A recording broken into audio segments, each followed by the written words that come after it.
রাজধানী সহ দেশের বিভিন্ন স্থানে আন্দোলনকারী পুলিশের সংঘর্ষ আর কমপ্লিট শাটডাউনের মধ্যেই আওয়ামী লীগের সাধারণ সম্পাদকের এই জরুরি সংবাদ সম্মেলন।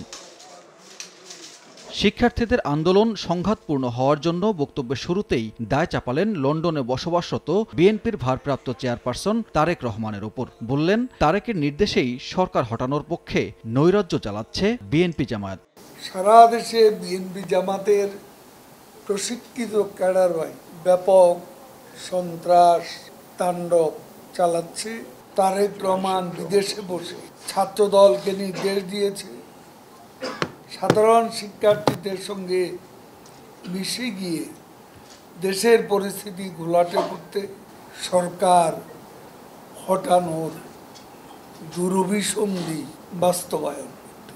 আন্দোলনকারীদের ওপর ছাত্রলীগ আক্রমণ না করে ধৈর্যের পরিচয় দিয়েছে বলেও দাবি ওবায়দুল কাদেরের। প্রধানমন্ত্রীর ঘোষণার বরাত দিয়ে বলেন, নৈরাজ্য সৃষ্টিকারীদের খুঁজে বের করে প্রয়োজনে আনা হবে বিচার বিভাগীয় তদন্তের আওতায়।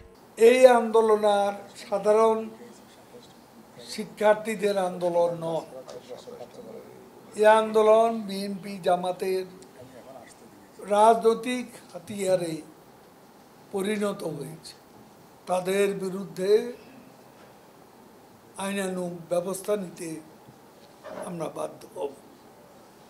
তারা উস্কানি দিচ্ছে, সব খতিয়ে দেখা। এদের বিরুদ্ধে ঐক্যবদ্ধ প্রতিরোধ গড়ে তোলার জন্য মুক্তিযুদ্ধের সপক্ষের সকল শক্তিকে আহ্বান জানাচ্ছি। সামাজিক যোগাযোগ মাধ্যমে ছাত্রলীগের নেতাকর্মীদের হেনস্থা করতে গুজব ছড়ানো হচ্ছে বলেও সংবাদ সম্মেলনে মন্তব্য করেন আওয়ামী লীগের এই নেতা। সানবীর রুপল, সময় সংবাদ, ঢাকা।